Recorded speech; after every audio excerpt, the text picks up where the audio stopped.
Overlay on. Dynamite preview underway. A unique time of 10 p.m. Brit time, 5 p.m. Eastern time. Hope you can hear me well. Hope you can see me well. Been an interesting day. I let you guys decide what time to go on here tonight. It was a very close race, which I appreciated. Always good to keep it exciting. We have a lot to talk about. It is the day of Beach Break, which will be taking place in Cleveland, Ohio in January. Shout out to my pal Jeremy for that video that popped me.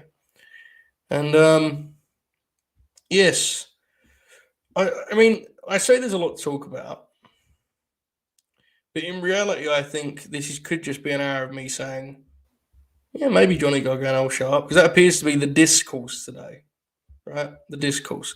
So we'll get into all of this and more on a special edition of Dynamite that looks pretty good. I think it's fair to say we have 4 matches, all of them with varying degrees of intrigue, but there's something to each of them. So we'll go step by step, as per usual with the preview shows. Very, very loose in terms of format. We'll talk about whatever comes up. But mostly, we'll look ahead to this evening's event, which we'll be reviewing on this very channel as soon as it goes off the air. I'm going to open my Pepsi Max.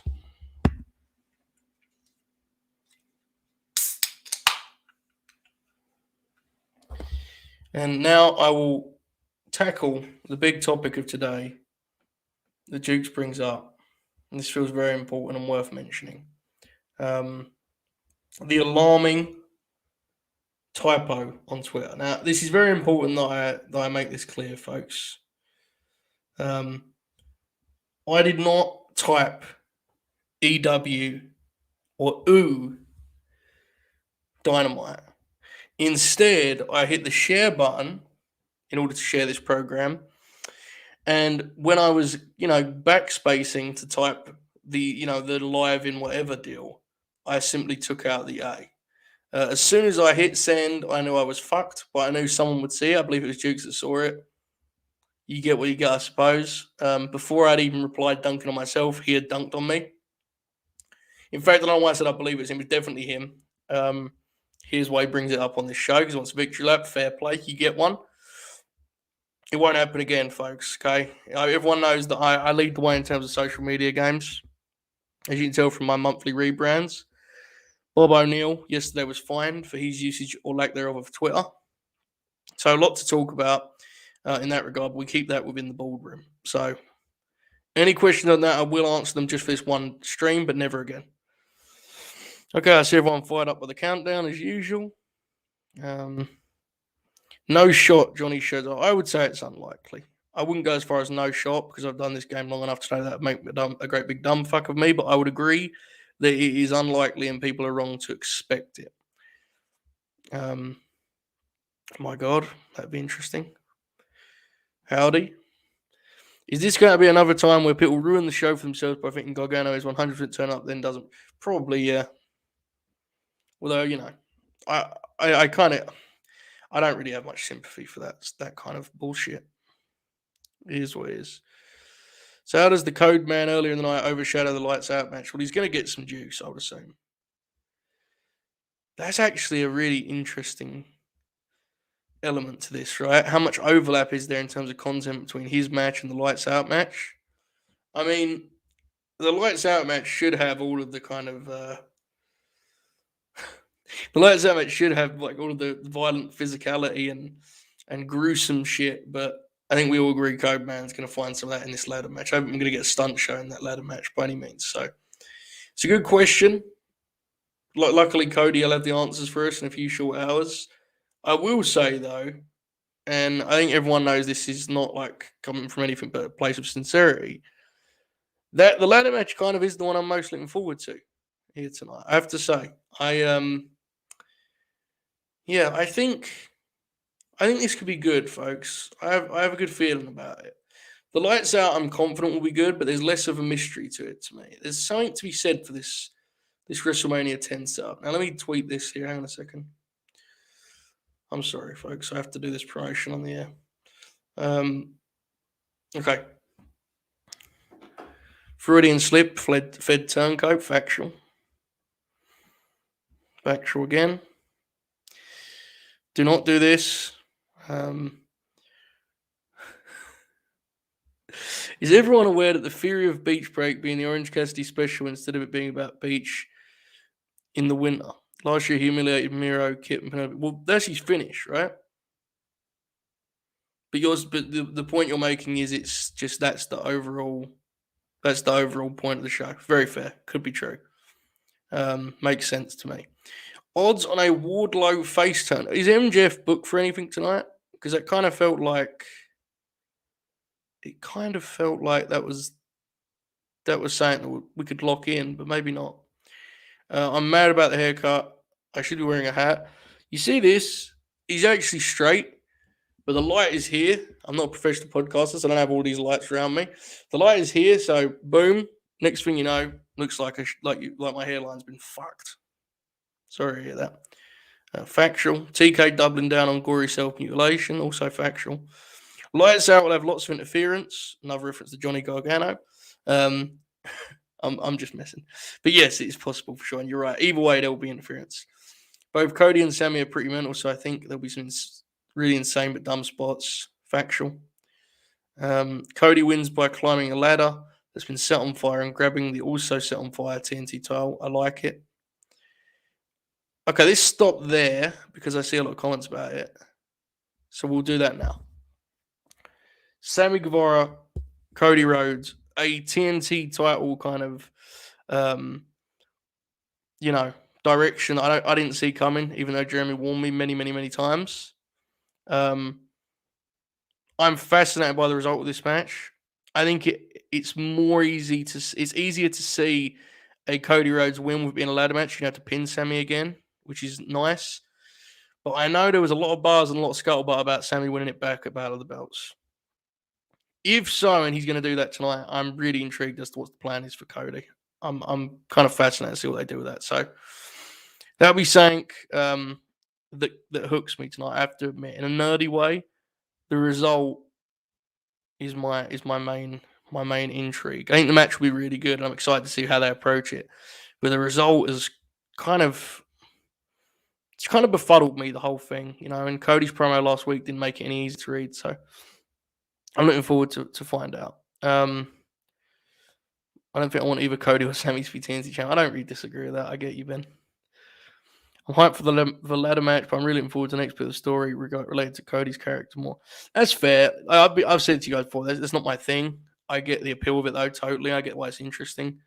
It just isn't really my bag. They advertised MJF and Wardlow appearing. Punk is being promoted for a promo. That's in relation to MJF, right? So they'll be saying in that segment. Well, Tony mentioned it. Okay, so it looks like we're going to get something. I mean, it'll be interesting. I think the problem with the Wardlow stuff right now is how do you do the turn until after you get to this TNT title destination with the battle of the revolution of the ladder of the revolution battle master. Until you get to that, probably waiting some more, I think.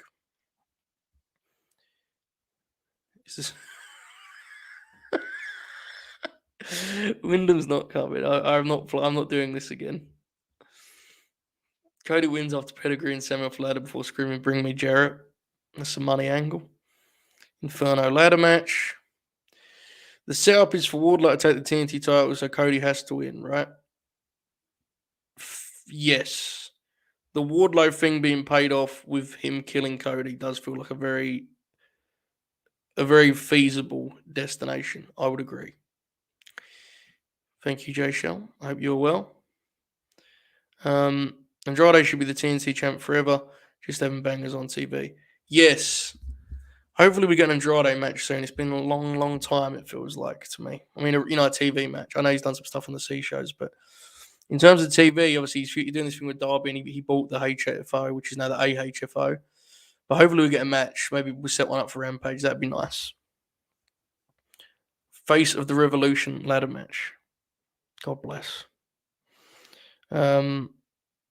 It feels like they're doing Wardlow, Jay Shell, because the MJF keeps talking about, you're going to go and do this, and then the contract says, and it feels like that's going to be the absolute kind of height of this tension, and then it will explode. It feels like, and in addition, you would assume because if that's Revolution, you would assume then you could have done the MJF Punk match, maybe one, maybe two, and you'll be able to really focus on the Wardlow arc. I think there's a really good chance that tonight they set up the match for next week, guys. I think next week they're in Chicago. Well, I think there's a really good chance that you get MJF and Punk next week. I really do. I think I'm not saying it's a lock or anything, but like I think that would not surprise me at all. Sammy's winning. Brian takes off Sammy Nixon, does a weekly match. Good Lord, can you imagine? MJF will claim the title shot, not the title itself, I think. Fair. I should listen more. Is Bud, Matt, and MLW invading post-ladder match? Bud, Matt, mute if you do not want MLW spoilers. Bud, Matt lost to TJP on those tapings, so you know. You get what you get, I suppose. Wardlow is going to win the title and tell MJF to go fuck himself. Wouldn't it be great if that's exactly what he did? Yeah. I think that's where it comes to a head. I would agree. Prospects, the overall AEW feels more cohesive after tonight. I think last week was a really good week for AEW. I think they tightened some stuff up and they got away from some crutches and it immediately made the show better. So I think, Rampage was great. To me, they kind of rebuilt some internal momentum with me, which is nice because, as you guys know, I was a little bit concerned about some things. And overall, last week was great, and hopefully that's more of the same this time. Obviously, tonight's lineups, there's some big hitters. I'm not sitting here banking on a debut or anything because, as we all know, that's a mistake. But I just think there's little things they did last week that you could do consistently. If you do that for 2 months, then you've retrained the audience and you can go back and you can do more. You can do an extra post match or a look. There's very few plays in wrestling booking that are like objectively bad in a way that you should never do them. Never do this. Never do a post match run in. Never do an attack backstage. That's not how it works. All this stuff's useful. It's just a matter of doing it with enough kind of restraint that it doesn't lose its effect. When it becomes a parody of itself, I think is when you have a slight issue. And then they had got to that point. Just give it some commitment. Go away from that. Do some different stuff. You'll be fine. It isn't a big deal. And that's why they was able to do such great shows last week, especially Rampage, which was just fabulous. Okay. I see there are some debates about the Wardlow thing. I don't know. I mean, look, Bud Matt, he had a free weekend. He tweeted, "Book me this weekend." They booked him. God bless. I did like that in Mike Johnson's report. They said that many of the roster was confused at the result of the match and it changed during the day, which popped me. The angle they're going for, by the way, is that TJP is closing the door shut, the open door policy, which I think translates to we haven't been able to get anyone to go through this fucking door, which is great. Respect it. Tony hinted on Busted Open there will be something big on tonight's show for Wardlow. But then again, he is a promoter. Yeah. That'll be interesting for sure. Is the Inner Circle turn happening tonight or getting stretched out longer? I do not think it's happening tonight. I would imagine... I would imagine tonight's match goes a long way to it, but I don't think you'll get the angle. Because to me, the angle is Jericho. I was going to say Jericho turning on Santana and Ortiz, but then that feels weird because there's 2 guys, and how do you... I don't know. I'll be honest with you. I'm actually into that program, and I know I'm biased because of King, but I actually think there's an encouraging... there's a couple of encouraging ingredients there. I'm liking it so far. And what I like about it most is that I can't quite picture the exact destination, I kind of get a sense of the route we're taking here, but I don't know for sure where it ends up or how it looks. So I'm not sure if it's happening tonight, next week, the week after, whenever Kingston's back. But they've got me a little bit with that one, I have to say. It's a good angle. Jade and Anna Jay killed it on Rampage. I was high. Absolutely did. Damn good match. Best singles match of both women's career by distance. Okay. He ain't taking that sharp shit, Reese. We both know. They have something Mox Bryan, already 1.6 million on YouTube, more than his return promo. Listen, folks, and Brian, I know you know this, and I appreciate the statistic. John Moxley and Brian Danielson are pretty big deals, you know. I've heard this for a long time. I've done the facts, you know, the checking and stuff, the analysis. John Moxley is probably the second biggest star in AEW, and Brian's probably third, with Punk, I would assume, leading the pack. But they're probably 2 and 3. You know? They're big time players. That's a huge, huge match, a mega match for the pay per view, one that sells the pay per view itself, and it isn't going to be, you know, a top. Well, I'm not even going to say that because depending on what the title match is, it could actually still be the biggest match on the card. To be quite frank, fair. That was a weak point last week for sure. But I do think Lance needs the time, so I kind of get it. I wouldn't have done it on TV, but I do think he needs the time. Has there even been Gargano teasers besides being in Cleveland, which isn't actually a teaser? No, I don't think so. People just get carried away. We all do it. We've all been there. Hype for Layla Hirsch, or better Ronda, as I'm calling it. My God. Yeah, Layla and let's stop on this for a second. Layla Hirsch is someone I think we've all kind of circled as like needs to be on TV more because every time she gets an opportunity, she kills it. I have reservations about the heel thing purely because I think she could be so great as an underdog babyface. I've seen her do it, and I think that was a great story to tell for a long time.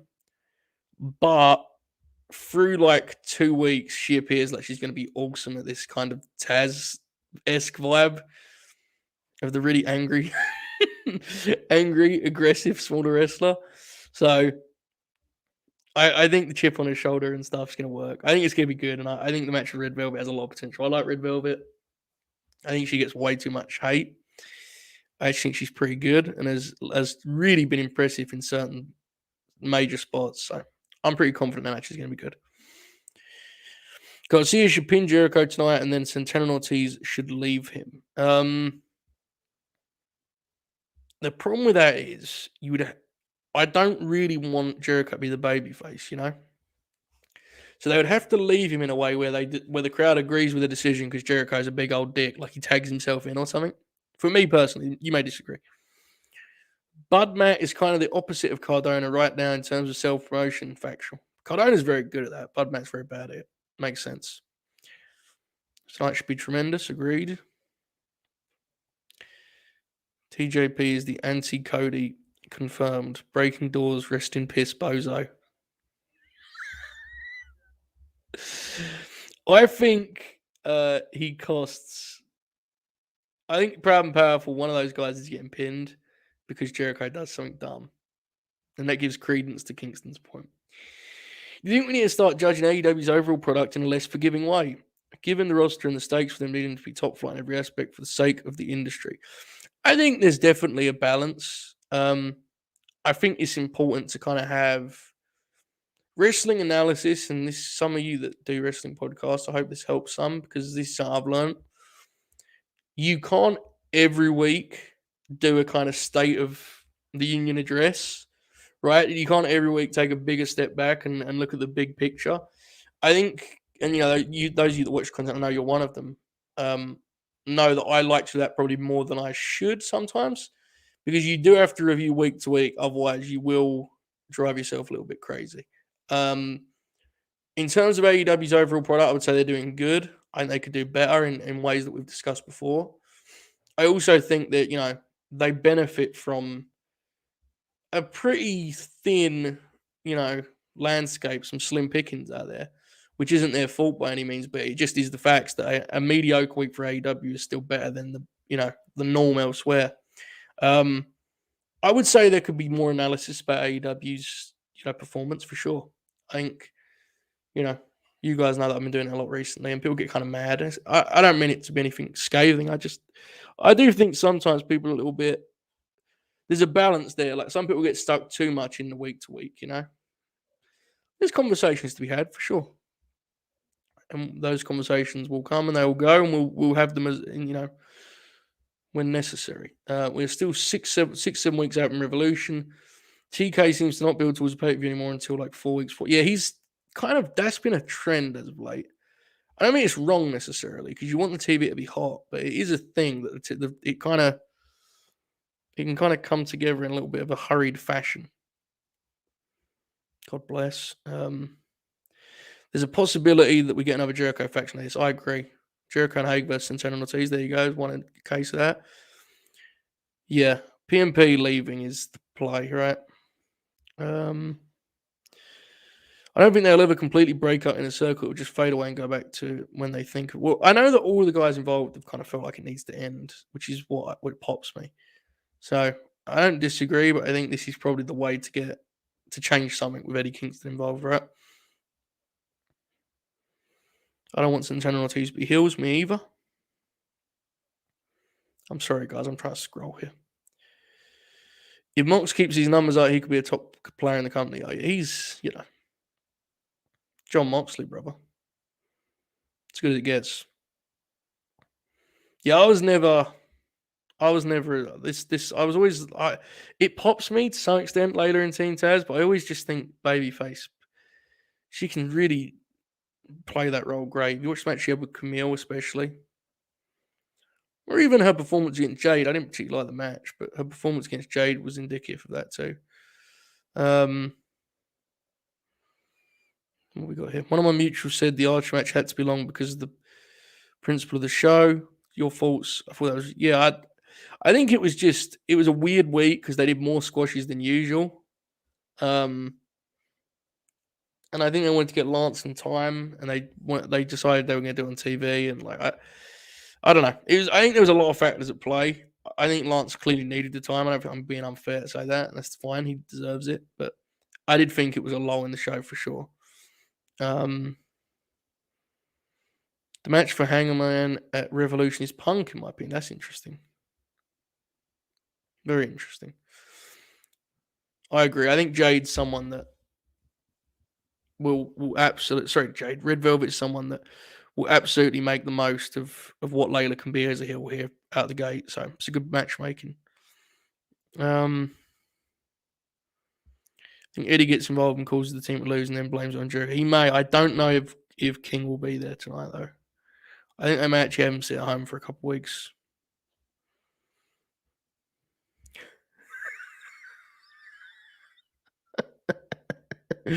I'm not reading that in case he's clipped. The end game is Kingston pinning Jericho at Revolution. I can understand trying to protect him until then. I think that should be the end game, but I'm biased, right? And if so, I agree with you.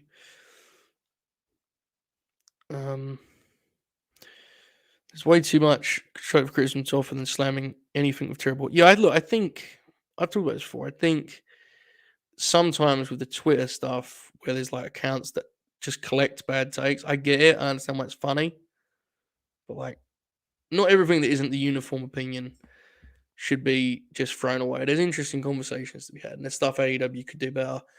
There's stuff they are doing better than before, right? It's a fluid conversation. It will change week to week. But I do think probably I don't listen to enough to say so. I don't know what else is done, but I know that some folks sometimes get too stuck. Just this show was good. Sometimes you need to take a step back, but if you do it too much, you'll lose your mind. So it's a balance. Factual. I remember us talking about the distraction quite a bit. Yep, Jericho, TK stopped that, right? The split. Oh, I like this. 3-woman faction. Deeb, Layla Hirsch, Marina Shafir. That's good shit right there. Yeah, this was the other factor. Was it appeared that in the formatting they just kind of filled the role of the FTR match to me, which I mean fair. But that seemed like what happened. Just hoping Mercedes Martinez and Thunder Rosa get some build tonight. Yeah, they need something with some meat, right? I think pre-tapes are great, but you need some with something with some juice. Even if it's just, Mercedes is wrestling on Friday, something that kind of gets them out in front of the people and positions this thing to succeed. I think we all agree the match is going to rule. I like this. Did you guys see Shane's his tweet with Ian Riccaboni, in which he told like Impact to bring him in so they could protect D'Lo Brown and beat up the Ring of Honor guys, and Ian was like, "Yeah, these guys are letting us down, huh?" Shane was like, "Who's us? You piece of shit! I'm a free agent now, man. God bless." I think Double or Nothing too. That's my take. I was really intrigued though by that idea because I don't think I think this may be something to it. Double or Nothing would make sense. I think that's Cole and Kenny. Good call, Jay Shell. I would agree. I don't think squashes are a bad thing. You need to build characters for bigger matches, and TV doesn't necessarily need bangers or just long extended squashes full time. Oh no, for sure. I think last week, um,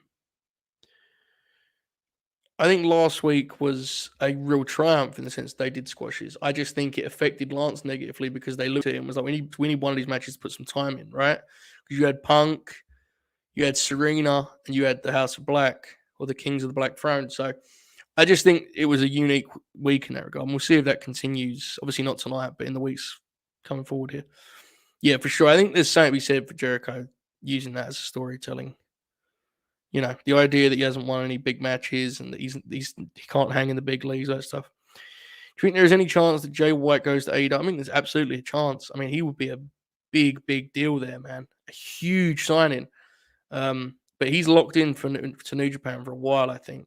Obviously, things have changed with the world being the way it is, so he may be more open-minded now about leaving when that deal's up, but I think it's a long time left, so I wouldn't bank on it anytime soon. Stone criticism is fine. The takes on things WWE beats the death down. I think, look, here's the thing with this stuff, and this is inferior of this becoming me just on my wrestling media.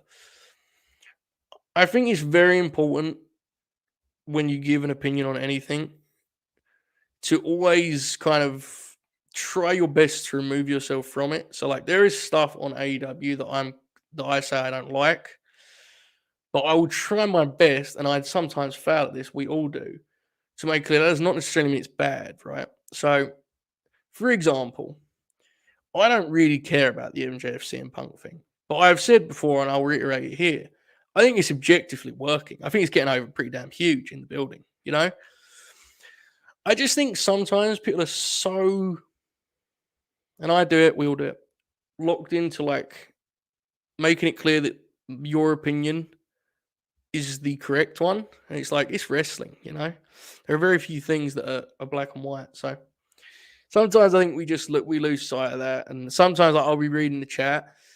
And because you haven't got the chance to talk it like this, you'll be typing something that you mean in no way confrontational, but it will read a certain way, and then it gets like we all do it on the Grin sometimes. We'll be sitting there talking to the chat like, no, that's bullshit. I didn't say that. It's like we're all just giving wrestling opinions, doesn't need to be that deep. So yeah, I agree with you. I think just conversation's fine. Sometimes people use it as like a battering ram in their promotional tribalism shit, and that's dumb. But generally, it's just some pro wrestling talk, brothers.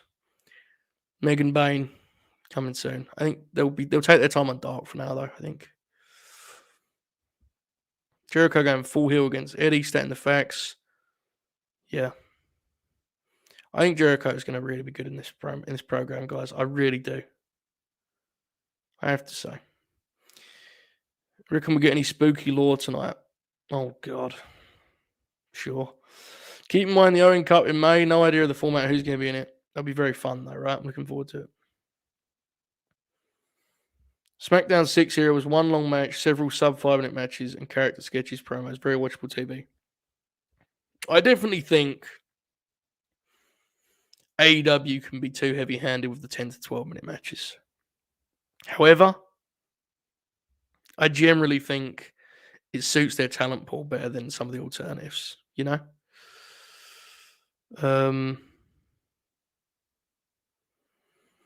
Of all the women free agents available, who do you think are going to AEW? There's rumors that Marina Shreya and Megan Bain already signed. I would say that's a safe bet. I would say that I would expect Athena. I would expect Mia Yim and probably Tony Storm. They're the ones that jump out. I think Nixon always going to work Impact. I just have this feeling and I think that's a shame. She's very talented, but I just think she'll probably be a little bit lower on the pecking order for AEW. That's just my guess. Factual. I like CM Punk vs MJF, but MJF vs Wardlow feels like a hotter match. Maybe, yeah. Maybe indeed. I like their first two prayers. Most people like a lot of this stuff. It's just me. I'm a nerd with that stuff. It's loser shit on my part. I'm not saying it doesn't work. How long do they keep teasing the Elite versus Adam and Red Dragon? They wait until All Out, or maybe hold it until Double or Nothing or Fyter Fest. Depends when Kenny's back. I think that's actually going to be sooner than later. My guess right now is that the Revolution match is going to be the trios. And then I would assume that, as Jay Shell said, by Double or Nothing, they do Kenny versus Cole as a singles. That would be my guess. And I think Revolution will probably be Kenny's first match back. I think that sounds insane, but everyone said February and that pay-per-view's in March. So I guess that's on the table. I don't know.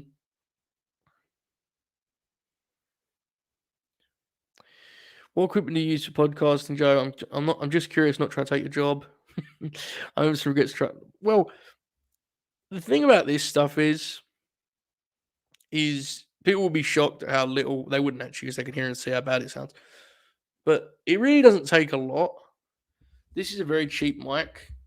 I've won and Fightful got me this. God bless them. You see the branding there? It's pretty cheap. Headphones and my laptop. And StreamYard can do amazing things, folks. Like it makes it seem vaguely professional. We have overlays and I have the chat. So you just need to dive in, man. I saw a tweet earlier from the pal at Tiger Driver, who's wonderful. And he was, talking about how the person that has 10 views and is really mad about it just has to remember there's someone out there that wants that one view, right? And that person needs to remember there's someone out there that just wants to dive in and hasn't yet. It's the biggest challenge is finding a way to just want to do it. Once you want to do it, it's pretty easy to dive in at this point. And I think if you look, I don't think I'm speaking out of turn and saying there's a whole lot of places to have wrestling podcasts now, right? So if you want to do it for money or success, you're probably in the wrong game.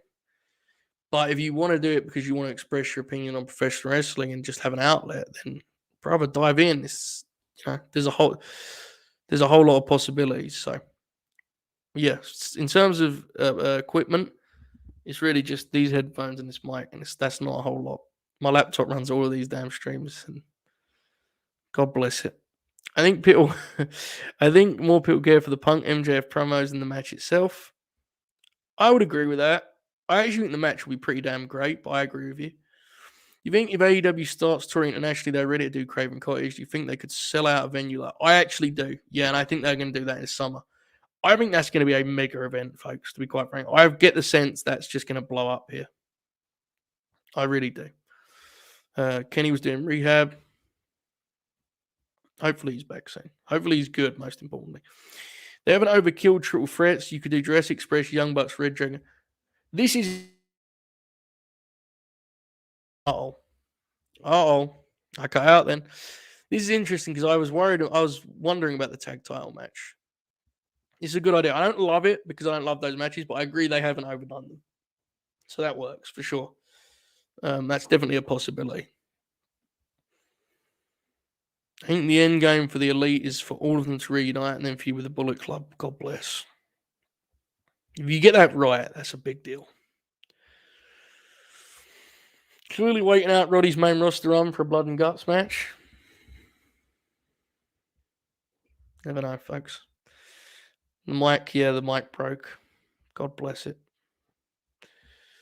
Kenny deserves to be treated like a hero when he returns. Needs a huge babyface run. I agree. I've been consistent on this. I think that's the play. Absolutely. Blue Yeti mic, yes. I believe Jack Crosby always tells me about them. People get very mad about me on my mic, you know. I'm glad it pops you. When do they pull the trigger on Ricky Starks? While yet, my friend. Next pay-per-view cycle is the big challenge for Ricky. You know, I think at this point, he's had 2 lame feuds that aren't his fault, but they've had, you know, here's what he is. And hopefully after Revolution, he can get something really exciting and interesting with a big name. I think there's enough big names to do it now. Maybe a Moxley, maybe a Danielson, maybe a Punk, whoever it may be. That's the big, you know, just get him ready for that. It needs to come soon. We've waited a while now, Ricky. And I know that that's not necessarily on his fault. He got injured. Shit happens, but it's got to get going. 25% increase on the Cleveland ticket sales, or how? MJF is better in ring than on the mic, factual. I do like him in the pre-tapes, I must say. Yep. Please do not call me Joel. Especially now. Don't do that. I did see Roddy in the thing, yeah. Yeah, that'll be fine. Yeah, Twitter's bad. If you want to express yourself, go for it, my friend. Go for it. It's fun. It's great to be off Twitter and instead talking to you guys. I think House of Black should win the tag straps pretty quickly. I actually agree. I do. Very much so. And that feels like an obvious play. Yep, Ricky's starting to wrestle. The Owen Cup. What is the plan for the Owen Cup? I think it's ending in May, my friend. I think it ends at Double or Nothing. I could be wrong on that. You're good. I'm just messing. And they do Ricky and Orange Cassidy. And there you go. Team Taz versus Best Friends. That's actually kind of a natural. That's good shit. I like that. Then you get the FTW title on Hook so Ricky can move on. Be interesting how they navigate that with Hook. I'm intrigued by that. Should Ricky explore his options? What guys in the fleet spins? I don't think so, man. Unfortunately, I don't think so. That's the problem is there's just not many places to really work at that level. I don't think WWE is the answer at this point. That's just me. I think I would go Proud and Powerful beating the Malachi and Brody King team because I wouldn't want to go babyface. Now, if you turn them heel, they can win them next, but I don't want to turn them heel. But I think, yeah, they have to be the end game. When the hell are they going to push Hobbs? I don't know. I ask that every day. It's been a frustrating few months for Hobbs. He didn't get any kind of follow-up on the Punk match that I was looking for. It felt like instead they kind of called it off. Hopefully he gets something big soon, man. Incredible talent. Serious presence. There's a lot to be said for Powerhouse Hobbs. And he has that incredible theme. Yeah, I'm a big fan. Hopefully they'll push him in a big way soon. They clearly like him, but they need to, try and find a spot for him. I'd like to see him get a program with King. I think would be good for him. Yes, Ricky will definitely be Jay Leaf, I think. I was told this was quite the podcast, the old Malachi Black fiasco on wrestling. I was told it was something to see. I think Hook gets in there, retire. I agree. Yep. Gives it to his papa and says, there you go. The FTW title. How incredibly sentimental and emotional, folks. I think Ricky Starks is not fully cleared, and that's why he's on commentary. I think you are half right in that I think they have been taking their time with him because of his injury, but he is cleared. That much I know. I can say I don't know. I'm not his doctor. But, it appears he's very much cleared. It's just the argument is whether or not they're taking the time for that reason, but he is cleared. I feel like House of Black are going to win the belts and then drop into the Hardys. Sorry to hear that. But maybe. Factual. Black City has whole books written out about this character.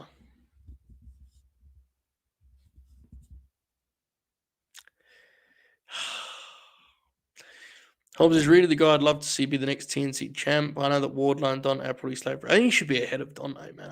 I love Dante, but there's no rush there. Hobbs is probably a decade older, you know?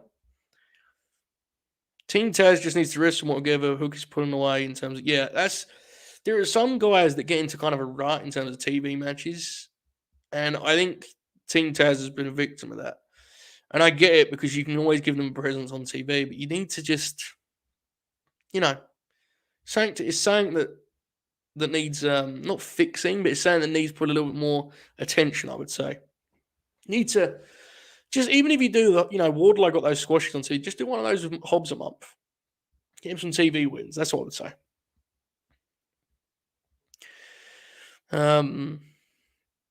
So he said that wasn't the reason he was. Yeah, the injury. Starks has very much tried to make a point of that not being the reason for his inactivity. When does Thunder Rosa take the belt? Main event and pay per view. I don't know. I thought she was going to win it at this next pay per view, but the Mercedes Martinez thing is still like they haven't got a date booked for it. So like if you even assume it's next week, which it could be, I guess that's enough time. I don't know. I'll stick to the Revolution guess that we all had, but I'm no longer sure in terms of main event and the pay per view. If it's not her and Britt, I don't think it's going to happen for a while, unfortunately. Dante's getting tag belts for a second. Yeah, that feels like the play, right? Darius and Dante as tag champs. Team Taz needs to win matches, fair. The thing about Black saying he has stuff written for this character, we've not seen really any of that on TV, so it doesn't matter. Yeah, see, I feel like I miss stuff though, because people see a lot more depth to that. I don't. Sometimes I just kind of switch off a little bit, so I'm not the person to ask. I would agree that it seems sort of surface level, but I'm not the person to ask. I miss a lot of it. Factual. Dude, that real life friend thing was just like, don't do that, please. Rest the promo pop me, but don't do that part, please. An Andrade TV match at some point this month will be cool. It feels like it's been a long while. It's been since the Cody match, I believe. And I would suggest that's too long.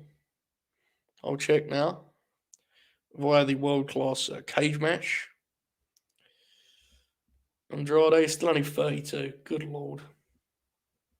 My god, hang on. Oh shit. My phone is he's been a wrestler for 15 years. He's 32. I think he's actually longer than that, to be totally honest. Yes, it was December 1st. The Atlanta Street Fight was the last TV match for Andrade. Coming up in 2 months. I agree they should pull the figure on the trigger. On Thunder Rosa. I think there's some talk that people think she's hurt. I know Shoot said this to me. She's been working pretty regularly outside of the fleet though, so.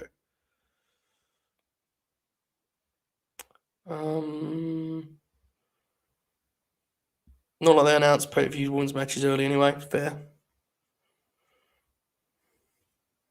I think it should be Revolution. Britt by no means needs a year-long title reign. I agree. I agree completely. I have no problem with them being friends, Zach. I'm just saying don't say real-life friend. There's just no need for that, you know? Seems silly. Just say he's my friend. Fuck it.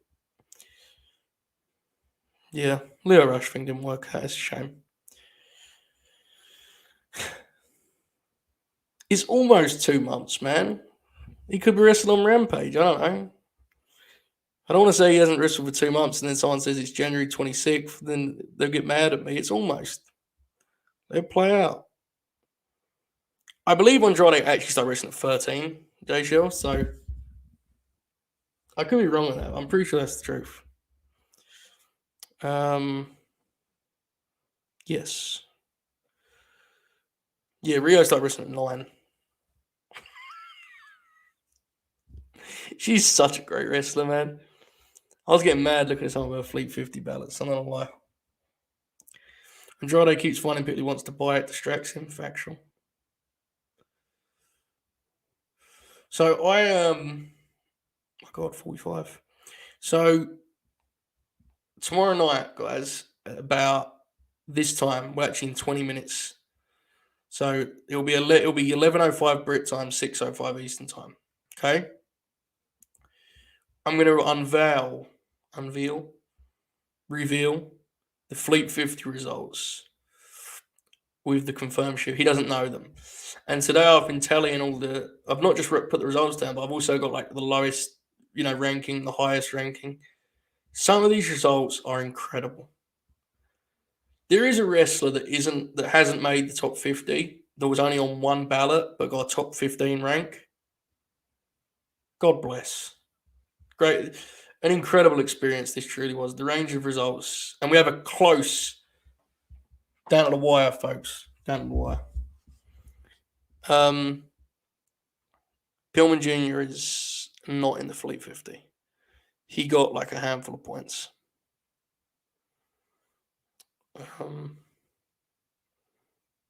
Very sad. Many cowards did not submit their ballots. Very sad to see that, including the world famous Oracle of Wrestling, who will be joining me tonight on the review of AEW Dynamite. Immediately after the show, that is also a free stream. Wednesday is free day here in the land of the late night Grin. So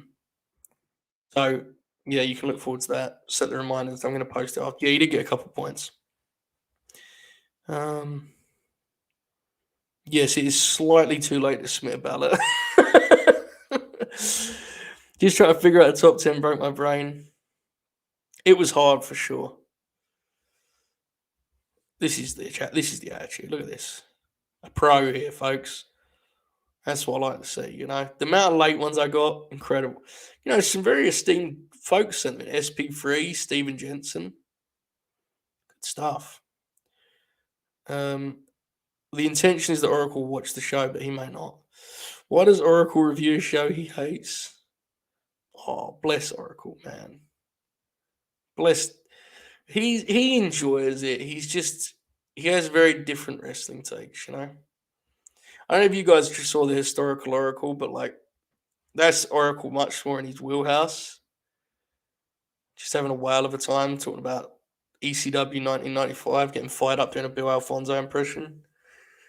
I think he rolls his eyes at some of the characters on the show, but I get it. We'll have our blind spots. Yes, he is built different. Yeah. Wasn't able to pick one for some reason. Yeah, look, I get it. It's very hard, and it also takes a lot of time. What are the real odds on Shane Taylor Promotions? I'll be honest, I think very slim, which is a shame because I love Shane Taylor Promotions, but I wouldn't bet on it, to be honest. Speaking of such, I wonder when they're going to rebook Brock and Lee against FTR, and I wonder if that is indeed going to be the setting for the Briscoes. What do we think, folks? Interesting, right? Yeah, 5% is probably fair, Jay Shaw, unfortunately. Oracle watches 2022 wrestling like Lou Thesz took over his spot. The thing is, though, Oracle, like, he'll sometimes, he'll sometimes shock you. He'll be like, he's a huge Mustafa Ali fan. It's like, well, really? Wow. He does all of those sequences and monologues, but God bless him. It's just vibes, bro. It's all about vibes. It's funny when my podcast automatically cuts Oracle's long pauses, but then the pauses are just pauses to mention that. It's incredible.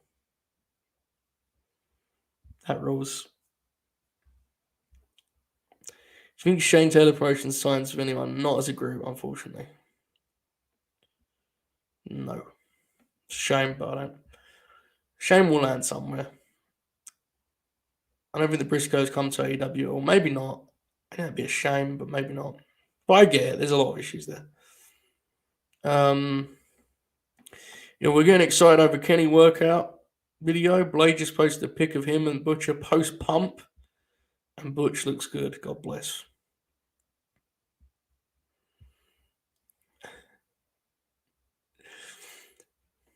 Sorry, I was popping the same. Yeah, I love that team, man. Moses and Khan, the Soldiers of Savagery, they're a seriously good team.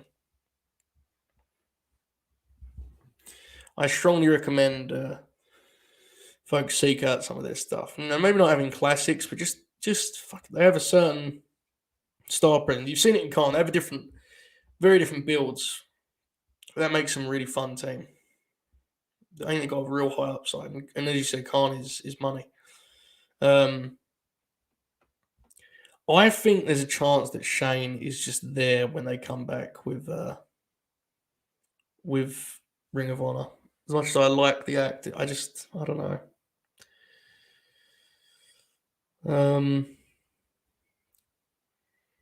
Shane goes to Impact. They have no excuse not making world champ ASAP. Well,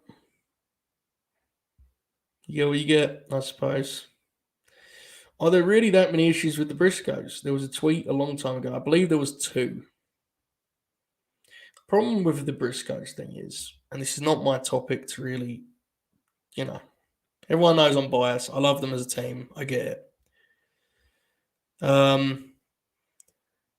It was not as, how do I put this?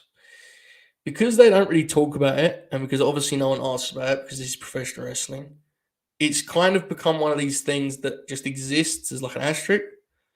And I think a lot of people have an issue with the apology because it was explained as I was getting heat, which, if you were aware of what was going on at that time, that made no sense as reasoning. I think it's something that could be really cleaned up with just like a once and for all kind of statement. Ian Riccaboni vouched for them. I don't see any reason he would do that unless it was true. And all of their peers give rave reviews as to how they're kind of evolved as people, and I think they've got a lot of supporters in AEW. But the reason there's this cloud is because it's something that's kind of happened and has loomed rather than being, cut out. Now, everyone that watches this, if you don't know, I'll make it clear again. I think they're one of the greatest tag teams in professional wrestling history. I think they're one of the best, most charismatic, most dynamic acts in all of wrestling. I think they get over huge on TV. I'm a big fan. I'm just trying to give you guys some perspective on why it's a big topic and why, if it happens tonight, next week, the week after that, it will be a conversation. Shane Strickland and Keith Lee both to AEW. I believe so, yes. I thought this too. I think they're coming in, personally. But again, maybe that's wishful thinking. I think the Briscoes are coming into AEW, being backstage, leading to that ROH angle. I agree. They may have, Alan. I don't know. Not body slam. Thanks, JCL. Did you see DDT announce somebody from AEW appear on their March finish? I did not see that. Hopefully it's someone good and I'll watch it. Yes. See, Ian, look, I don't know Ian Riccaboni. He's someone that's reputation speaks for itself, especially in that regard. That's something that truly matters to him, and not just in like a shitty PR way. Like, truly matters to him. He wouldn't be just talking, for the sake of it. I think if he's put his name to it, he believes it. So hopefully it's true. I love the Briscoes, right? But I'm just, and FE2, like, there's a lot of evidence those dudes or Jay, I should say specifically, have improved. And listen, if that's the case, I think we can all agree that it's high time they get their big run on national TV. Ring of Honor is great; it's one of my favorite promotions ever. But we all understand the limitations in terms of exposure. They're better than those limitations. Like, I really think there's a chance, guys, that if they get on that show, I think they can blow it away. I really believe that. Like, you saw it with Kingston. He's different because he had, frankly, even less exposure. But there are certain characters and certain acts, and they're not really characters, that doesn't even make sense. But there are certain acts that you get that wider spotlight on them, you'll be shocked at just however they can go, I think. And I think they're a case of it. I really do. Maybe we'll never find out. We shall see. I think that Mark is not been accused of anything. So I'm sorry if I said they. I believe it's just Jay. I could be wrong. Do you think the Briscoes are RH champs because they may not want a job to FTR? No, I think that stuff's just. I mean, that's even a factor, to be honest. What theme music do the Briscoes use? Well, they're not probably going to get Leonard Skinner, right? Which is a shame. So I don't know. Probably some like. Well, I was going to be mean. I'm not going to say that. Hopefully it's good. Shane Strickland is pretty much a lock to AEW from the people I've spoken to. My God, Evan's doing scoops, folks. Folks. Hold the phone here, folks. Hang on a second. Let me get the clips ready because this is a very important moment.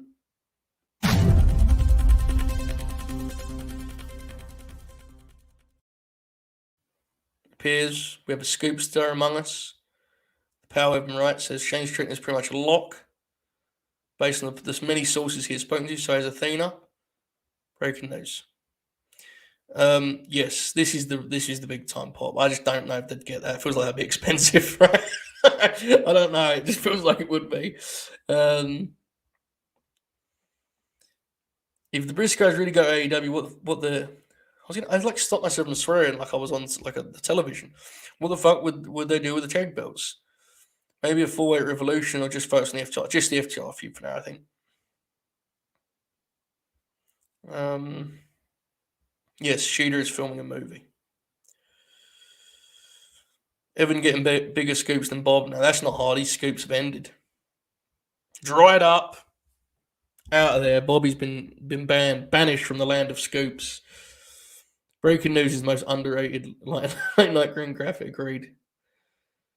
Very true. Because it debuted on that infamous Dark show that we did where, for those of you who don't know that new to this content, Shoot and I went live for 3 hours and reacted in real time to the results of an AEW Dark Universal taping.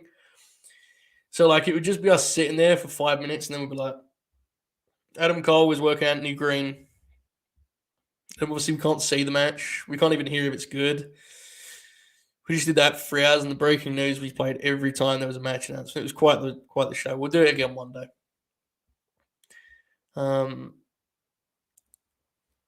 Somebody please fly the Fed Deg flag when Shane Street. He's great, isn't he? He's working London soon. I might go see it. He's working for Progress though, which I'd rather not see. Oh wow. Fed Dead picks. There's a lot of options for Fed Dead right now, guys, I must say. I'm sure it won't slow down anytime soon either. If AEW is receiving $45 million per year on their TV deal, how much do you think they can improve the next? I'm not an expert on that stuff. I have no idea. However, I would assume they can WWE does like 200 more, right? 250?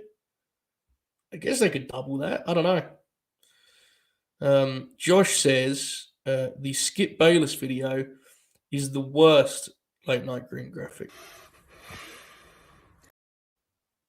Filth.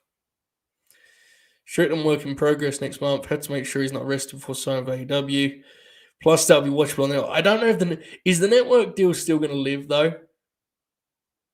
It may be. I don't actually know the situation for that. But when I saw a go, I was like, maybe the new ownership said, no, we're good on that. We're moving on. Which fair. I mean, the numbers they were doing on WWE's YouTube was incredible. I mean, we were beating them at some point. No one knows yet, but Brandon first and last projected 4 times more than where they are now. The great Akash Sharma says, filth. Thanks, pal. Get it. Go do something worth your time, pal. Come on. At least message me this bullshit. Don't do it on a public stream. Always in the mud. Swims in it. Lives in it. Yeah, I think this is what happened.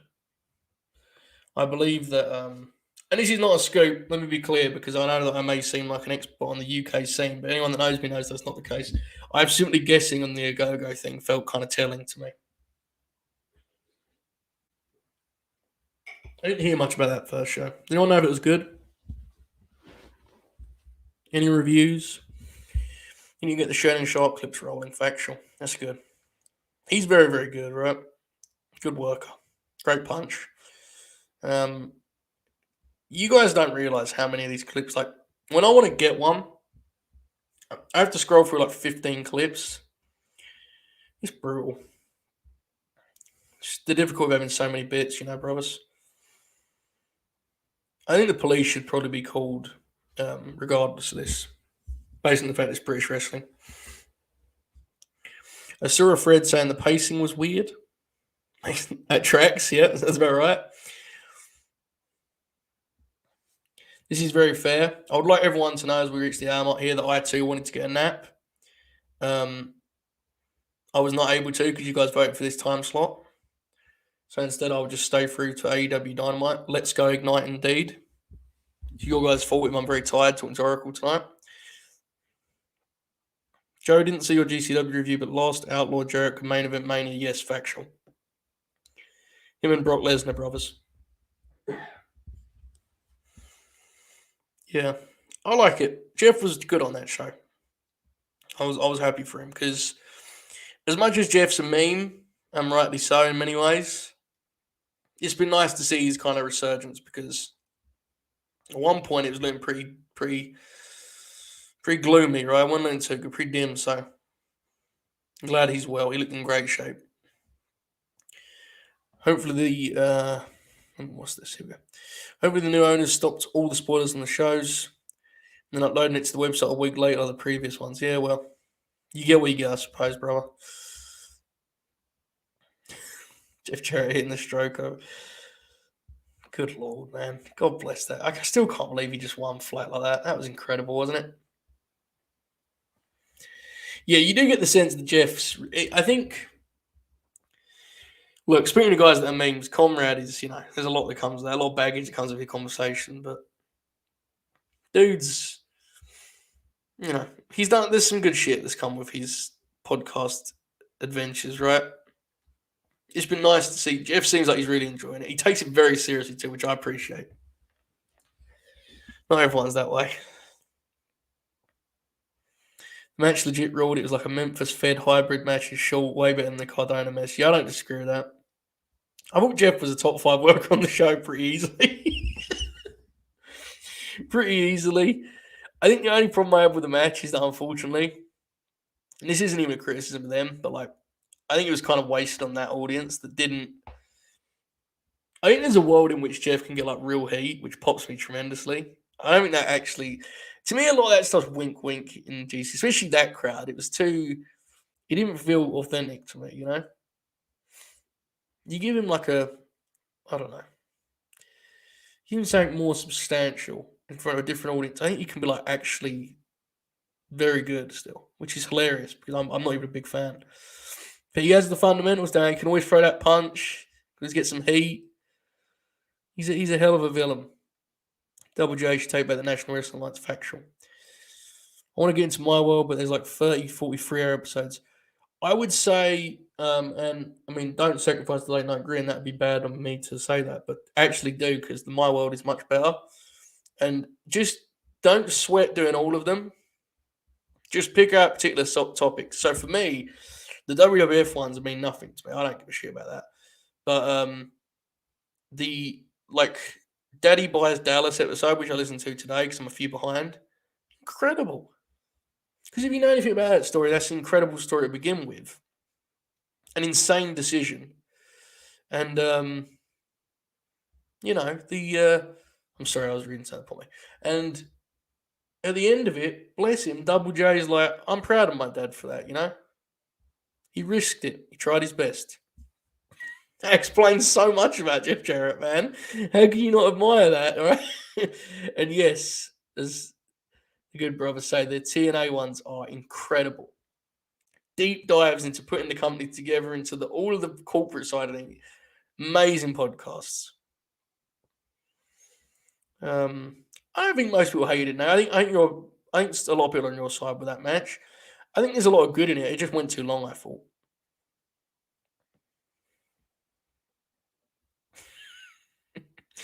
Jarrett and Nick Gage.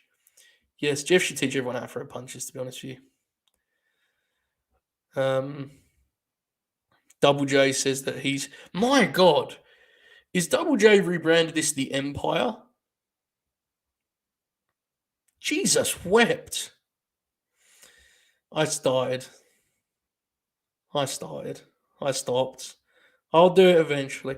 I know how bad it is, too, because I know how frustrating it is when I tell my brother, listen, say it, and he never does it. So I'm sorry. I'm sorry for big brothering you in that way, but, you know, you get what you get, I suppose. I'll get there eventually. There's a new Pusha T album coming out here shortly, so that'll take up the rest of my year. Freddie Gibbs, too. God bless. He talks. There's a lot of finger pointing when it comes to the many flaws of total non-stop action. Vince Russo gets referenced quite often. Do you think with the loosening of COVID stuff that we'll get an AEW UK show this summer? I do. Yes, I do, Alan. I think we're going to get that in June or July. We're going to get Dynamite, and Rampage tapings at Craven Cottage. And they'll air, there will probably be a Wednesday. I think they'll air the Dynamite like 2-3 hour tape delay. Rampage, obviously, the Friday. I think they'll do it like half Ash. That's my guess. That's just me. Joe, when will the retro Impact reviews be coming? No comment.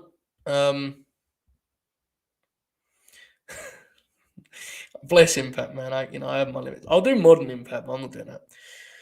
What are your thoughts on GCW sharing personal records of weird booking decisions? Look, the business side of it is often further distant from the booking side than people want to admit.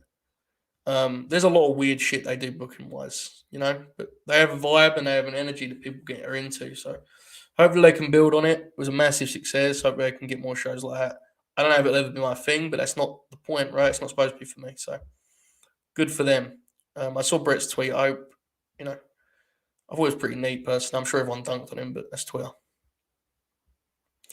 Joseph, how much do I need to pay for full show reviews of NXT 2? Well, I'd DM Oracle and, say name and price.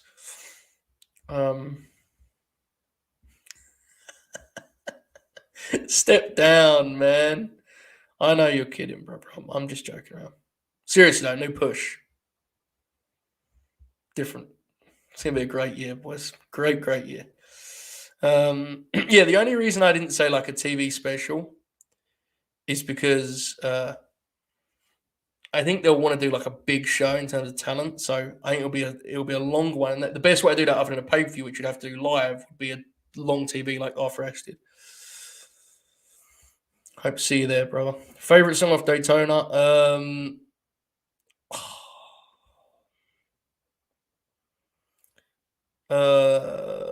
Yeah, I'll go Comeback, baby. That's what I'll go with.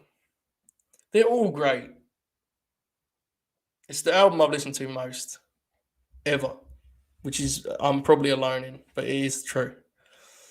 Yeah. I go through. It's between Santeria and Comeback Baby for me. They lead the pack. JJ says his Twitter bio explains it, which feels like a plug. I'm not happy about that. We're all fired up. about to leave though. Topaz Suicidus, you've been owned. I'm fired up for this Pusha T album, folks. I'm sorry. I think the UK show will be a Dynamite with a special name like we've done with Winter is Coming. Yeah, that's where I'm kind of. I just think that Rampage will be with it because that's a really kind of cool format they got with the Arthur Ashe show. I thought. I don't know if it perfectly came off, but there you go. Daytona is the most listened to album. Explains the coke habit. Sorry to hear that, but fair. Doesn't explain the general reliance on Pepsi Max. Yeah, it's not ideal, right? Got that, got bandana. You get what you get, I suppose. It still blasts me that Daytona didn't win album of the year over Cardi B. Yeah, I'm sorry to hear that. I try not to hate because, I get it, but Jesus wept. It appears that way. Big Pusha T fan. I don't talk about much on these shows because at the end of the day, I'm a bearded white guy. I don't want to embarrass anyone. I just want to make it clear that I'm fired up, and if I just don't do any shows that week, you know why.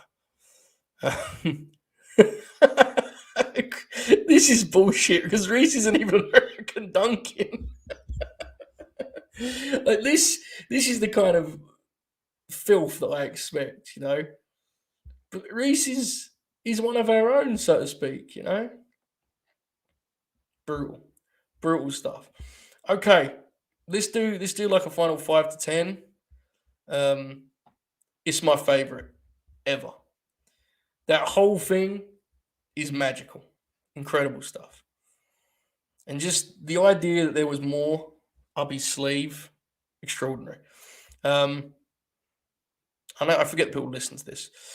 Joe, could you do a better rap than the young lady next? I didn't watch it. I saw many people talking about it though for different reasons. Let's do another like 5 to 10. Any final questions about AEW Dynamite or anything else? And then I'll get out of here and we'll see you for the review in under 4 hours, right? Yeah. Final questions. And then I need to go and edit an article, which I should get out before Dynamite. But before that, brothers and governors. Bash at the old Bill, cup of tea. Jesus. The UK show will be how we know TK subscribes to Grin. He'll call it AEW Wednesday Night Filth. Fair.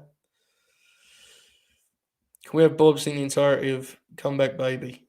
No. Pusher or Kendrick? Kendrick is greater and is probably my second favourite, but if I'm just sitting listening to music, I'm going to listen to Push first. That doesn't mean he's better though, right? Same way that I'd watch Roddy Strong before Bryan Danielson, but I know he's not better. That's probably not a fair comparison, but you get what I'm saying. Kendrick's top tier. Do you think there's a chance they move Rampage from Fridays and make it 2 hours? Yes, there's definitely a chance. I don't know how likely it is because that's above my pay grade, but there's definitely a chance. Do you think we get a Cody Punk program out of last week's promo?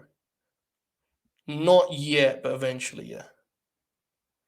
It's definitely subjective, Christian. I guess what I mean is like if you had like a scale of greatness, I think it'd probably be hard to have Push above Kendrick. But that doesn't mean you can't enjoy him more. I probably do. You know? Kendrick's very, very unique, very special. Would you want a Rey Mysterio AEW match if Tony had to promise Dom would get a hook push? Yes, I would 100% do that. There are people on AEW TV that are featured that I don't like anyway. Brian Pillman Jr. No, I'm missing. A hook push would be a little bit much, actually, upon fault. Yes, Good Kid, Mad City is my actual personal favourite Kendrick album, which is saying something because, my God, what an incredible track record. Was it wrong of Bob O'Neill to tell Drake that he was hiding a child before calling him a deadbeat motherfucker? God, him doing that diss track. Oh my God. Reese, you may have also saying magical there. I think Cody wins and someone debuts set up a title match next week. That would rule. Bud Matt, is that what you're saying? I think you're saying Bud Matt. I agree. Did we decide on if Orange Cassidy goes over Cole tonight? I'm deciding now. I'm locking it in. Yes. No, I definitely think he is. I think that's the only reason you booked this match, to be honest. Especially with him getting pinned last week. Okay. As we wind down here, I'll do some promotions, and then if I see some questions, I'll stop. But I'll do some promotions. Probably in about 30 minutes to half an hour, I'm going to post a wacky and weird feature that is to pop myself only, but I'd appreciate if you retweet it and pop for it too. Then after Dynamite, I'll review this show. Then tomorrow at 6:05 Eastern Time, 11:05 Brit Time, I'm going to unveil the Fleet 50. Okay? That's what's ahead on the free channel. Behind the paywall, latenightgrin.com, the official Late Night Grin, I believe episode 23 we're at now. So that's what's ahead. Bud Matt or Jeff Jarrett, God bless. Yeah, I think Orange is going to do something different tonight for sure. The issue with Code Man is that I sometimes pop for his silly shite at the moment, but the prospect of him feuding with anyone terrifies me. He should just always feud with the crowd. Yeah, he's in a weird spot. Really weird spot. There will never be, unfortunately, a free Rampage review because the Grin has to be protected by a paywall. It's a very unique show, as the folks in the chat that are aware of will be able to co-sign. It is a 4-hour Friday night podcast with all four of us. Sometimes people just drop out halfway because they get tired. I've done that. It's fair. So that will never be a thing, unfortunately. But there may be something there's something we're working on that I think may be a free Friday show. It'll be shorter. But there's something coming up that's going to be fun. That's not as long, which is cool. Do you see Orange and Cold fighting on the Cleveland Beach? I do not. I believe they'll pretty much stay safely within the building. Speaking of safety, it's better for all about safety. The Grin stays behind a paywall. Yeah, I'm never releasing those shows because I ain't going through them trying to figure out if anything bad is. I mean, look, they're not like you guys know. I haven't really got anything like actually problematic to say, but you know, I probably have not been as hedge heavy with opinions on that show as I have been elsewhere. So you get what you get, I suppose. Cody, Cardona, and Jarrett is a good roster to start for promotion. People talk about but never watch. Factual. Yeah, that Jarrett thing's going to be interesting. Let's keep our eyes on that, folks. Anyway, I'm going to go do some editing. And get this feature out here in the next hour or so, maybe a little bit less. Then, yes, thank you for helping my promotion. Sign up latenightgreen.com, just $1. You can up your patrons. There's been some people who've gone crazy with it. $20, which is double the WWF network, which is insane. Seriously appreciate that. And there's more than one, which is nuts to me. So we've had a really good month in that regard. I appreciate the support.